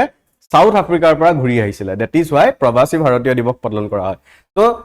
আমাৰ ইণ্ডিয়াৰ অৰিজিন থকা কিছুমান মানে ইণ্ডিয়াত জন্ম হোৱা মানুহ বা ইণ্ডিয়াত তেওঁলোকৰ মাক বাপেক জন্ম হোৱা আছিলে তেওঁলোকে গৈ বাহিৰৰ দেশত কাম কৰি আছে তেওঁলোকেতো আমাৰ দেশখনৰ কাৰণে কন্ট্ৰিবিউট কৰি আছে ৰেমিটেন্সেছ পঠাই থাকে পইচা পঠাই থাকে ৰাইট হেতুটো আমাৰ দেশখনৰ কি হয় উন্নতিৰ কাৰণে কন্ট্ৰিবিউট কৰে সো এই টপিকটোত আমি ইণ্ডিয়ান ডায়াসপৰা টপিকটোত আমি সেইখিনি কথা পঢ়িব লাগিব যে আমাৰ ডায়াসপৰা ক'ত কিমান আছে আৰু আমাৰ ডায়াসপৰাৰ ওপৰত কি থ্ৰেট আছে আমাৰ ডায়াসপৰাৰ সিগনিফিকেন্ট কি আৰু ৱে ফৰৱাৰ্ড কি হ'ব কি আমি কাম কৰিব পাৰো তেওঁলোকৰ আপলিফমেন্টৰ কাৰণে দেন আছে international institution agencies fora their structure and mandate আপোনালোকে ৱৰ্ল্ড বেংকৰ নাম শুনিছে নেকি বা ইউএন শুনিছে নেকি ইউনাইটেড নেশনস সো ইয়াতে আমি এটো টপিকত ইন্টাৰনেশনাল এই ইনষ্টিটিউশনস খিনি বিষয়ে ডিসকাস কৰিব লাগিব world bank IMF then our United Nations হেবিলাকৰ বিষয়ে আমি জানিব লাগিব ইউএনডিপি এণ্ড অল হেবিলাকৰ বিষয়ে জানিব লাগিব আই থিংক মোৰ টপিক খিনি ক্লিয়াৰ হৈছে নে ইয়াত আৰু আছে জিএস টোত আৰু কেইটামান টপিক আছে মই এতিয়া ডিসকাস নকৰো আমি ফাৰ্দাৰ ক্লাছত ডিসকাস কৰিম সোশ্যাল জাস্টিস আছে মই অলপ কৈছিলো সোশ্যাল জাস্টিস মনত আছে নে সোসাইটিত বিভিন্ন ধৰণৰ সেকশনক জাস্টিস প্ৰদান কৰা women children ST SC then governance টপিকৰ কথা কৈছিলো ৰাইট গভৰ্নেন্স মানে হৈ গল আমাৰ সিভিল সাৰ্ভিসটোৱে কেনেকৈ কাম কৰি আছে হেতুৰ বিষয়ে ডিসকাস কৰাটোই হৈ গল আমাৰ গভৰ্নেন্স আই থিংক মোৰ টপিক খিনি আপোনালোকৰ ক্লিয়াৰ অলপ হলো হৈছে না 1-2% ইয়া মুভিং অন কি সোর্সেস ইতিয়া মোৰ যেটো হেৰি হ'ব ফৰমেট হ'ব আমি মোৰ টপিকটোৰ কাৰণে মানে ইণ্ডিয়ান পলিটিৰ কাৰণে আমি কি চাব লাগিব এটা চাওক প্ৰথম হৈ গল এনসিআৰটি বুকস কেটা এইটা কিয় চাব কৈছো বিকজ এইটাত বহুত সহজ ভাষাত কথাবিলাক লিখা হৈছে 11 and 12 but it is not mandatory কিয় মই ইমান কনফিডেন্সৰ এটো কথা কৈছো মই আৰু 2 মিনিট দিয়ক 2 মিনিটৰ পিছত মই কৈ আছো why তো চাব যদি ইচ্ছা আছে চাব পাৰে 11 12 অফ কোৰ্স আমি পঢ়ি আহিছো আৰ্টছ সকলে বাট নাসালো কোনো প্ৰবলেম নাই আফটাৰ দ্যাট এটা ম্যান্ডেটৰী বুক হৈ যাব ইণ্ডিয়ান পলিটি বাই এম লক্ষ্মীকান্ত কোনোবাই শুনিছে না আগতে এই বুকখনৰ কথা বহুত ইম্পৰ্টেন্ট বুক হয় এই বুকখন আপোনালোকে ল'ব লাগিব এণ্ড ক্লাছ নোটছ খিনি মই বহুত লিখাও মোৰ ক্লাছেছ আগতে যোনে কৰিছে গম পায় মই বহুত লিখাও লিখাই ভাগৰাই দিম মই তো এই ক্লাছ নোটছ খিনি ভাল ধৰণে এটেন্ড কৰিব লাগিব ভালকে লিখিব লাগিব আৰু লগতে আমি কাৰেন্ট এফেয়াৰ্ছৰ লগত আপডেটেড থাকিব লাগিব এতিয়া ফৰ এক্সাম্পল উম্মিদ বুলি এখন বিল আহিছিল আপোনালোকে শুনিছে নেকি বা মই যদি কওঁ ওয়াকফ এমেন্ডমেন্ট বিল বুলি এখন বিল আহিছিল বা এক্ট এখন আহিছিল শুনিছিলে নেকি শুনিছে সো সেই বিলখনৰ ওপৰতো কোৱেশ্চনছ আহি যাব পাৰে অৰ আই can say Assam accord two নিউজত আছে খুব বেছি আসাম একৰ্ড শুনিছে নে কি হয় আসাম একৰ্ড কেতিয়া সাইন হৈছিল 1925 85 কিমান তাৰিখ 15 আগষ্ট কি আছে ক্লজ 6 ত কি লিখা আছে cultural linguistic and constitutional protection of Assamese people right অসমীয়া মানুহক কালচাৰেল প্ৰটেকচন দিব লাগিব লিংগুইষ্টিক প্ৰটেকচন দিব লাগিব এটা যে ৰিসেন্টলি আমাৰ অসমীয়া ল্যাঙ্গুৱেজটো ক্লাসিক্যাল ল্যাঙ্গুৱেজ ঘোষণা কৰিলে আপোনালোকে জানে তো হেতু কিয় কৰা হৈছে বিকজ আসাম একৰ্ডত লিখা হৈছে আমাৰ মানুহবিলাকক আমাৰ মানুহৰ অসমীয়া মানুহৰ ল্যাঙ্গুৱেজটো সদায় প্ৰটেক্ট কৰি ৰাখিব লাগিব ঠিক আছে সো সেইবিলাক বস্তু কাৰেন্ট এফেয়াৰ্ছত সদায় ৰিলেটেড টু পলিটি ঠিক আছে ফৰ এক্সাম্পল কিছুমান আৰ্টিকলস নিউজত আহি যায় আৰ্টিকল 143 নিউজত আছিল আৰ্টিকল 143 সিম্পলি এটা কথা কয় যে সুপ্ৰিম কোৰ্টে কি কৰে কমপ্লিট জাস্টিস দিবৰ কাৰণে ট্ৰাই কৰে মানে সুপ্ৰিম কোৰ্টে সাৰ্টেইন টাইমত আউট অফ দা বক্স গৈ পেলানি কমপ্লিট জাস্টিস দিবৰ কাৰণে কাম কৰিব পাৰে এতিয়া মোক কক মই আকৌ অলপ এক্সপ্লেইন কৰি দিছো আৰ্টিকল 143 টো আপোনালোকে কক লেজিসলেটিভ আৰু জুডিশিয়াৰী লেজিসলেটিভ মানে হৈ গল কোনবিলাক মানুহ যিবিলাক মানুহে কি কৰে ল বনায় আইন বনায় ঠিক আছে আৰু জুডিশিয়াৰী মানুহ কি জুডিশিয়াৰী মানে হৈ গল কি যোনে জাস্টিস প্ৰদান কৰে জুডিশিয়াৰী এটো কাম নেকি ল বনাই থাকিব নকৰে হেতি জাস্ট জাস্টিস কিবা এটা কেছ আহিছে হেতু জাজমেন্ট কৰি জাস্টিস প্ৰদান কৰিব লাগে আপোনালোকে ভিসাখা গাইডলাইন শুনিছে নেকি 1999 ৰ এটা কেছ হৈছিল ভিসাখা কেছ বুলি তো তাতে কি হয় ওয়ার্ক প্লেসত সেক্সুয়াল হ্যাৰাসমেন্টৰ ওপৰত কিছুমান গাইডলাইনস বনাই দিছিল আৰু হেতু বনাইছিলে কোনে জুডিশিয়াৰীয়ে সুপ্ৰিম কোৰ্টে বনাই দিছিল ল বনোৱা কামটো কাৰ আছিল লেজিসলেচাৰ কৰিলে কোনে সুপ্ৰিম কোৰ্টে সো সুপ্ৰিম কোৰ্টে তেতিয়া ক'ব পাৰে যে আৰ্টিকল 143 এটো লিখা হৈছে যে আমি কমপ্লিট জাস্টিস যদি দিবলৈ যাওঁ এজন মানুহক সম্পূৰ্ণকৈ জাস্টিস দিবলৈ যাওঁ তেনেহলে আমি আউট অফ দা বক্স গৈ কাম কৰিব পাৰো right কথাটো বুজি পোৱা গৈছে so হেতু কাৰেন্ট অ্যাফেয়াৰ্স আৰ্টিকেল 143 নিউজত আছিল খুদি দিব পাৰে is it clear yeah class ফৰম্যাটটো কি হ'ব আমাৰ আমি কমপ্লিটলি কনসেপ্টৰ ওপৰত ফোকাস কৰিম আমি এইবিলাক বস্তু পঢ়িম লাইক সেকুলাৰিজম মানে কি ৰিপাবলিক শব্দটোৰ অৰ্থ কি ডেমোক্ৰেটিক মানে কি বা ৰুল অফ ল মানে কি বেসিক স্ট্ৰাকচাৰ মানে কি আমি প্ৰত্যেকটো কনসেপ্টক একেবাৰে সৰু সৰু ডিটেইলছত পঢ়িমগে আপোনালোকে আৰ্টিকেল 14 টো মোক কোনোবাই ক'ব পাৰিব নেকি Yeah, Article 14 সুধিছো I am not asking the fundamental rights. Fundamental right to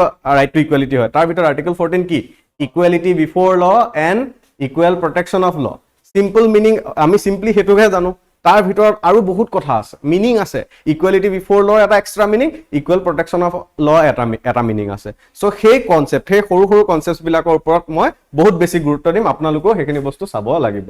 প্ৰত্যেকটো টপিকৰ পাছত ফৰ এক্সাম্পল মই আজি কমপ্লিট কৰিলো ফান্ডামেন্টাল ৰাইট টপিকটো ঠিক আছে প্ৰত্যেকটো টপিকৰ পিছত এটা মেইনছ কোৱেশ্চন থাকিব আৰু আপোনালোকে হেতু ম্যান্ডেটৰি যে আপোনালোকে মোক আনসাৰ লিখি দেখাবই লাগিব is it clear yeah after that আপোনালোকে আজি ক্লাছটোত এটা বস্তু আইডিয়া কৰিছে যে মই ইংলিছতো পঢ়াইছো অসমীয়াতো পঢ়াইছো সো বাইলিংগুৱেল টিচিং হ'ব মই এই বস্তুটো কিয় বুজি পাওঁ বিকজ মই নিজে এজন আসামিজ ব্যাকগ্ৰাউণ্ডৰ মানুহ আছিলো সো সেই কাৰণে মই ল্যাঙ্গুৱেজ বেৰিয়াৰটো বুজি পাওঁ সো সেই কাৰণে আমি দুইটা ল্যাঙ্গুৱেজতে ডিসকাস কৰিম আৰু কিন্তু নোটস খিনি ন কমপ্লিটলি ইংলিশত থাকিব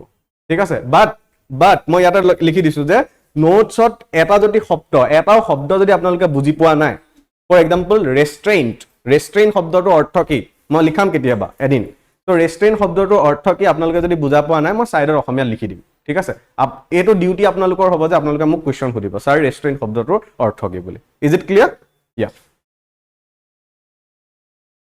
Now, why impact career tutorials? আপোনালোকে ইয়াত কিয় আহিছে আৰু কি লাভ হ'ব আপোনালোকৰ ইয়াত আহিলে ফাৰ্স্টলি এবাৰ প্ৰিলিমছ লিখা সকলে চাগে দেখিছে এটো এটা এবাৰৰ প্ৰিলিমছ কোৱেশ্চন হয় চাও একো বুজিব নালাগে কোনোবাই যদি জানে ইটস বেটাৰ কোনোবাই যদি নাজানে কোনো দৰকাৰ নাই বুজিবৰ কাৰণে এতিয়া কোৱেশ্চনটোত কি লিখা আছে which of the following comes under the directive principles of state policy আমাৰ সংবিধানখনত directive principles of state policy বুলি simply এটা চেপ্টাৰ আছে ঠিক আছে এই চেপ্টাৰটোৰ ভিতৰত কিছুমান আৰ্টিকলছ আছে তাত কিছুমান ৰাইটস কিছুমান ৰাইটস নহয় কিছুমান কাম কৰিবৰ কাৰণে আমাৰ দেশখনক পৰামৰ্শ দি থকা হৈছে তো ইয়াত কোৱেশ্চনটো এটো সুধিছে যে তলত দিয়া কোনটো এটা ডিৰেক্টিভ প্ৰিন্সিপলছ অফ ষ্টেট পলিসি হয় মানে ডিপিএসপি ৰ ভিতৰত বা ডিৰেক্টিভ প্ৰিন্সিপলছ অফ ষ্টেট পলিসিৰ ভিতৰত তলত দিয়া কোনটো অপচনৰ এটা আছে প্ৰথম অপচনটো চাওক দা ষ্টেট সেল আপোনালোকে ভিজিবল হয় না অলপ ব্লাৰি হৈছে অফ কোৰ্স বাট ভিজিবল হৈছে সবৰে কাৰণে ইয়া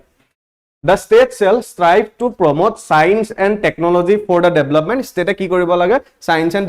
technology promote কৰিব লাগে developmentৰ কাৰণে state মানে country খনৰ কথা কোৱা হৈছে then state shall endeavor to secure citizens a uniform civil code Indian আমাৰ state কি কৰিব লাগে uniform civil code এখন বনাব লাগে কোনো দৰকাৰ নাই বুজিবৰ কাৰণে হা UCC বুলি এটা বস্তু আছে UCC বনাব লাগে বুলি কৈছে State shall try to develop population policy and family planning. State কি কৰিব লাগে population policy বনাব লাগে আৰু family planning কৰাব লাগে হেতু কথা কৈছে and the fourth option is state shall take necessary step to promote tourism promote কৰিবৰ কাৰণে tourism to কি বুলি ক'ব অসমীয়াত পৰ্যটনটো প্ৰমোট কৰিবৰ কাৰণে ষ্টেটে পাৰ্টিকুলাৰ একচন ল'ব লাগে ইয়াৰ চাৰিটা অপচনৰ ভিতৰত এটা অপচন আমাৰ ডিপিএসপি চেপ্টাৰটোত লিখা হৈছে কোনটো অপচন ক'ব পাৰিব অপচন বি ইউসিসি কোনটো আৰ্টিকেল ক'ব পাৰিব নেকি পাহৰিলে ভুল আছে ওকে আৰ্টিকেল 44 ত লিখা হৈছে ইউসিসিৰ কথা ইয়া এটা চাও এটো এটা মোৰ নোটস হয় মোৰ ষ্টুডেন্টৰ নোটস হয় আমাৰ আশা বুলি এটা ব্যাচ আছিল বিফৰ প্ৰিলিমছ মই কৰাইছিলো there are 12 question in polity this year এবাৰ 12টা কোৱেশ্চন আহিছে তাৰে 10টা কোৱেশ্চন ডাইৰেক্টলি এই নোটছৰ পৰা ঠিক আছে ইয়াত এটো বস্তু চাওক ইয়াত এটা শব্দ লিখা আছে লিবাৰেল ইন্টেলেকচুয়াল অলপ ব্লাৰি হৈছে দেখিব পাৰিছে না পাৰিছে লিবাৰেল ইন্টেলেকচুয়াল লিখা আছে তাৰ তলতে চাওকচোন article 44 secure uniform civil code ঠিক আছে আৰু আমাৰ ইয়াতে আছে না state shall endeavour to secure uniform civil code so this is the direct common question from our notes only after that এতিয়া এটো কোৱেশ্চন চাওক I think এটো ভিজিবল নহব সাগে okay let me try another thing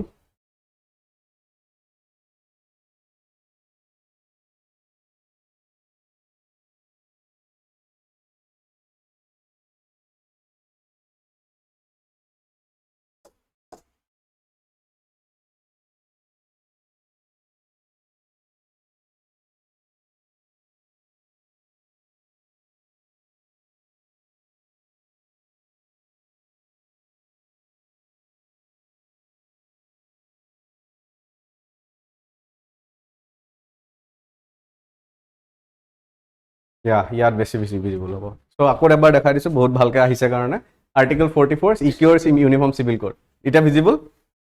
next আমি চাওঁ এটা question ইয়াত প্ৰথম 63 নম্বৰ কোৱেশ্চনটো চাওক ঠিক আছে 63 number কোৱেশ্চনটো 100th constitutional amendment of India enabled the implementation of controversial international agreement which of the following is referred to here আমাৰ সংবিধানখন সংশোধন হয় বাৰে বাৰে আমাৰ সংবিধানখনৰ 100th নম্বৰ এমেন্ডমেন্টটো কৰি পেলানি এটা ইন্টাৰনেশনাল এগ্ৰিমেন্ট কৰা হৈছিল তো তলত দিয়া কোনটো অপচন তলত দিয়া কোনটো এগ্ৰিমেন্টৰ কথা ইয়াত কোৱা হৈছে 100 মানে কোৱেশ্চনটো হৈ গল 100th নম্বৰ কনস্টিটিউশনাল এমেন্ডমেন্টটোৱে তলত দিয়া কোনটো এগ্ৰিমেন্টৰ কথা কৈছে তো first option is land boundary agreement next option is foreign direct investment in defence next option is trade liberalization agreement and the fourth option is Indo-US nuclear deal answer কি হ'ব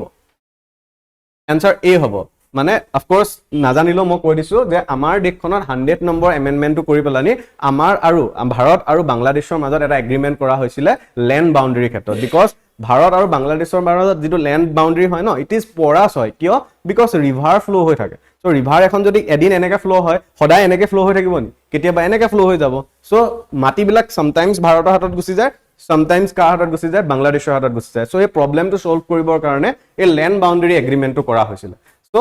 late me take you to the notes first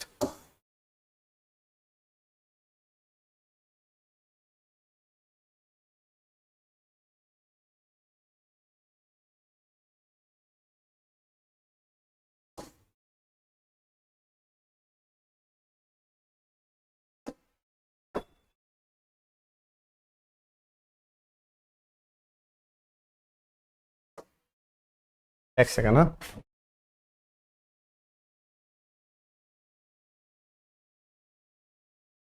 visible হৈছে না 100th constitutional amendment act তাত বাৰু হেতু page নাহিলে কিবা default এটা হল 100th কনস্টিটিউশনাল এমেন্ডমেন্ট এক্ট 2015 অলপ ভিজিবল হৈছে মই ভাল পিডিএফ টো প্ৰভাইড কৰাই দিম land boundary agreement between India and Bangladesh পঢ়িব পাৰিছে না right this is directly from our notes only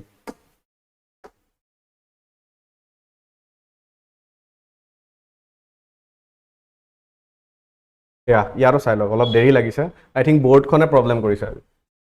অলপ দেৰি লাগিছে ষ্টিল চাই লওক 100th constitutional amendment act land boundary agreement between India and Bangladesh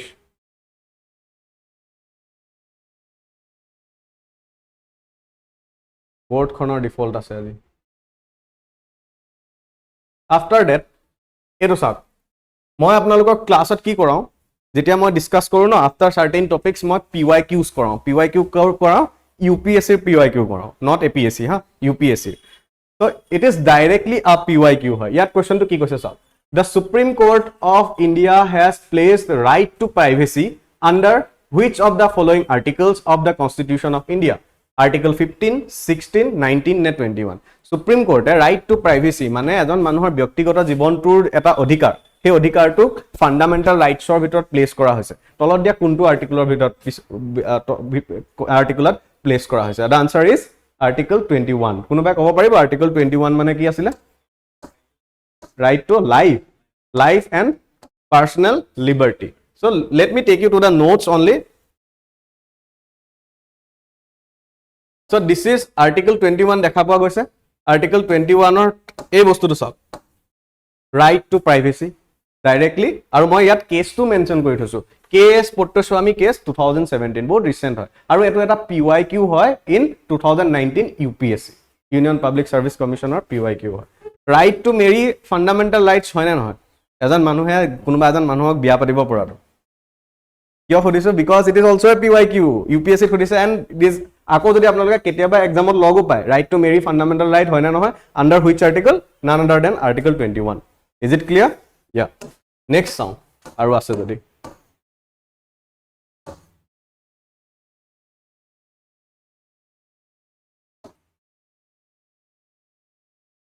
yeah this is it মই গুটেখিনি এড কৰা নাই because we are overshooting by time আমি overshoot কৰি আছো 5 minutes কে বেছি এটা কথাটো হৈ গল যে these are the notes 12 questions are there in the prelims 10 questions directly from our notes ঠিক আছে এটা কথাটো হৈ গল আপোনালোকে মোক কি সুধিব এতিয়া সুধিব পাৰে যি questions আছে আপোনালোকে openly সুধিব পাৰে anything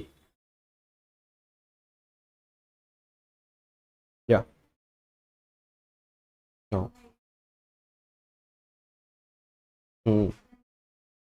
গ্ৰেজুৱেশ্যনত কি আছিলে জুলজি মোৰ মেথছ আছিলে ঠিক আছে চ' ময়ো 10th লৈকে আছিলে এতিয়া কথাটো হৈ গ'ল কেনেকৈ কোপ আপ কৰিব লাগিব মানে আপুনি বেছিকখিনি ক্লিয়াৰ কৰিব লাগিব অলপ টাইম লাগিব কিন্তু ঠিক আছে অকণমান সময় লাগিব বেছিকখিনি ক্লিয়াৰ কৰিব লাগিব আফটাৰ ডেট আপুনি ষ্টেণ্ডাৰ্ড বুকছ কৰিব লাগিব ঠিক আছে মানে বেছিক ইন দ্য চেন্স আমাৰ বহুত বেছি টান কনচেপ্ট নাথাকে মানে ঠিক আছে ইণ্ডিয়ান হিষ্ট্ৰীত বহুত কেনেধৰণৰ কনচেপ্টছবিলাক থাকে যে চাম চাৰ্টেন মুভমেণ্টছবিলাক কোনে লেড কৰিছিলে ফৰ এক্সাম্পল মই যদি সোধোঁ যে আমাৰ অসমত অসমত দৰ্শনা সত্যাগ্ৰহ শুনিছে নেকি আপোনালোকে নাই শুনা ঠিক আছে অসমত হেৰি 1857ৰ যিটো চেপই মিউটিনি আছিলে কোনে লেড কৰিছিলে মানিৰাম দেৱান চ' এইবিলাক বহুত বেছিক কনচেপ্ট হয় চ' সেইবিলাক কনচেপ্টৰ কাৰণে বহুত বেছি জানিব নালাগে ঠিক আছে সেইখিনি জাষ্ট চিম্পলি হেৰি কৰিব লাগিব আপোনাৰ অকণমান সময় লাগিব আপুনি অলপ পঢ়িব লাগিব বস্তুখিনি কিন্তু প্ৰথম কথা হৈ গ'ল আপুনি বেছিক ক্লিয়াৰ ৰাখিব লাগিব এতিয়া বাকীবিলাক ছাবজেক্টৰ কাৰণে আপুনি NCERT ৰেফাৰ কৰিব প্ৰথমতে বাট পলিটিৰ কাৰণে আই উড ছাজেষ্ট কি ক্লাছেছ কৰক ৰেগুলাৰ আৰু নোটছখিনি লিখক মই দিয়া নোটছখিনি তেতিয়া NCERT নকৰিলেও বেছিকখিনি ক্লিয়াৰ হৈ যাব বুজি পাই যাব ৰাইট আৰু মষ্ট ইম্পৰ্টেণ্টলি বাৰে বাৰে এটা টপিক পঢ়িব ৰাইট আৰু টপিকটো পঢ়ি পেলানি মানে বহুত দিনলৈ এৰি নিদিব কিয় ফৰ এক্সাম্পল আমি বাইক লৈ ধেমাজি গৈ আছোঁ ছাপ'জ আমি গোগামুখ পাওঁতে আমাৰ তেলটো আমি ফিল কৰিছোঁ যে আমাৰ তেল শেষ হ'ব এতিয়া ফিউলটো শেষ হ'ব আমি কি কৰিম তেতিয়া লজিকেল অপশ্যন কি আমাৰ হাতত পেট্ৰল পাম্প এটা চাম তাত তেলটো ভৰাম ন চিমিলাৰলি আমাৰ কথাও হয় এতিয়া আজি মই যিখিনি ডিছকাছ কৰিলোঁ 90% অফ দ্য কণ্টেণ্ট যদি আপোনালোকে কাইলৈ ইমান সময়ৰ ভিতৰত পাহৰে তেনেহ'লে আপোনালোক হিউমেন বিং হয় আদাৰৱাইজ আপোনালোক হিউমেন বিং নহয় আপোনালোকৰ মেডিকেল যোৱাৰ প্ৰয়োজন আছে তেনেকুৱা ক্ষেত্ৰত ঠিক আছে ত' এতিয়া কথাটো হৈ গ'ল যে সেই ক্ষেত্ৰত আমি কি কৰিম আমি আকৌ এবাৰ ৰিভাইজ কৰি দিম 3 দিনৰ মূৰত এবাৰ ৰিভিজন কৰি দিলোঁ তেনেকৈ আমি ৰিভিজন কৰি পেলাই আগবাঢ়িব লাগিব বেছিকটো ক্লিয়াৰ কৰক ৰিভিজন প্লেন এটা বনাওক আৰু ষ্টাডিৰ কাৰণে বেলেগ যদি আপোনাৰ একো কাম নাই মানে কাম ইন দ্য চেন্স আপুনি যদি কোনো জবছ অৰ আদাৰ থিংছত এংগেজ নহয় তেনেহ'লে আপুনি 1 ইয়েৰৰ এটা ফৰ্মেট প্ৰিপেয়াৰ কৰক এতিয়া এইবাৰ প্ৰিলিমছ আপোনাৰ জুনত হৈ গ'ল next year prelims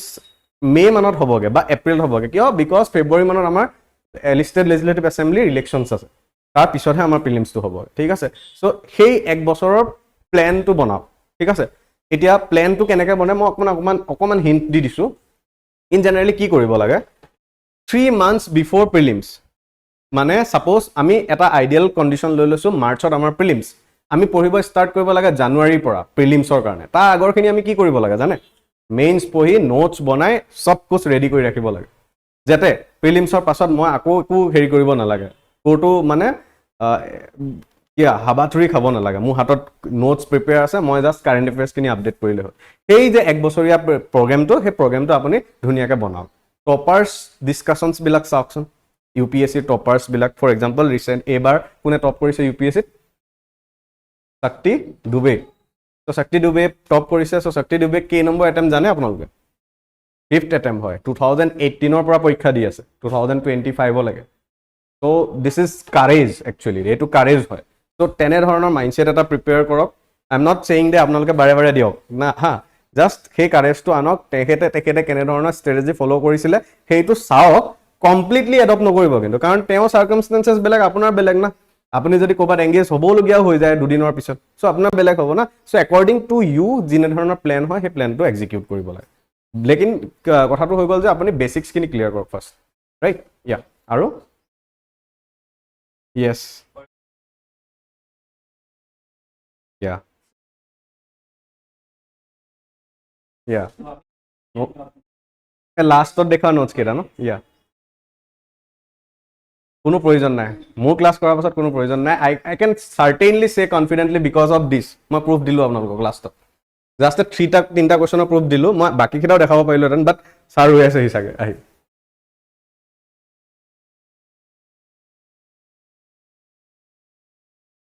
Assam polity yeah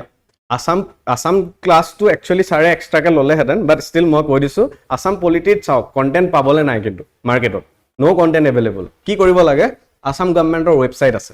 you know' Assam গভৰ্ণমেণ্টৰ ৱেবছাইট আছাম পলিটিত একচুৱেলি চিলেবাছত কি আছে জানে কি আছে আছাম হিউমেন ৰাইট কমিশ্যন আছামৰ Guwahati high court Assam public service commission right অসমৰ ফাইনেন্স কমিশ্যন এই সব বস্তুবিলাক অসম গভৰ্ণমেণ্টৰ ৱেবছাইটৰ কথা কৈছো হা মই বেলেগৰ কথা কোৱা নাই কিন্তু গভৰ্ণমেণ্টৰ ৱেবছাইটত যাব গভৰ্ণমেণ্টৰ ৱেবছাইটৰ পৰা পঢ়ি পেলানি তাৰ নোটছটো প্ৰিপেয়াৰ কৰি ৰাখিব এটা কোৱেশ্চন আহিব সেই কোৱেশ্চনটো তেনেকৈ ডিল কৰিব লাগিব বুজি পোৱা গৈছে কথাটো ইয়া আৰু লিখি ল'লে নাই নল'লে আসাম গভৰ্ণমেণ্টৰ ৱেবছাইট ইয়া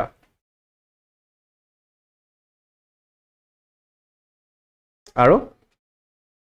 নল'লেও বাৰু মই এইটো অ'কে মই সেইটো বস্তু ইয়াত এড কৰা নাই বাট মই এইটো পি ডি এফ আপোনালোকক প্ৰভাইড কৰাই দিম আপোনালোকে চেক কৰি ল'ব পিছত ইয়া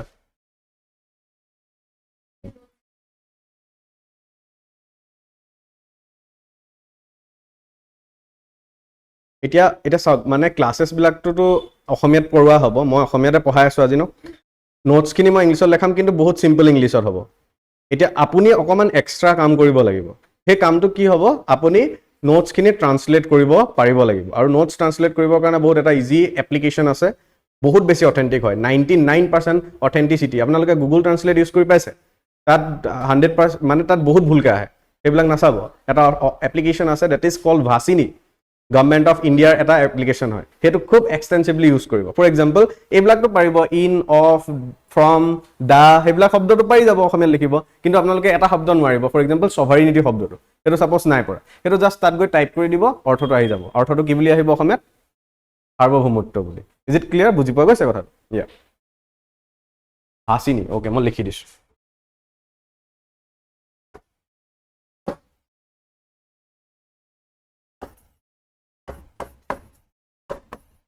বহুত বেছি এটা হেৰি হয় অথেণ্টিক এটা এপ্লিকেশ্যন হয় আৰু গভৰ্ণমেণ্ট অফ ইণ্ডিয়াৰ এপ্লিকেশ্যন উই কেন ইউজ এক্সটেনচিভলি ইয়া আৰু কুৱেশ্যনছ সুধিব পাৰে বিকজ আমি নেক্সট ক্লাছত চিধা টপিক ষ্টাৰ্ট কৰিম বেলেগ একো নকৰোঁ চিধা টপিক ষ্টাৰ্ট কৰিম হিষ্টৰিকেল আণ্ডাৰপিনিংছ ষ্টাৰ্ট কৰিম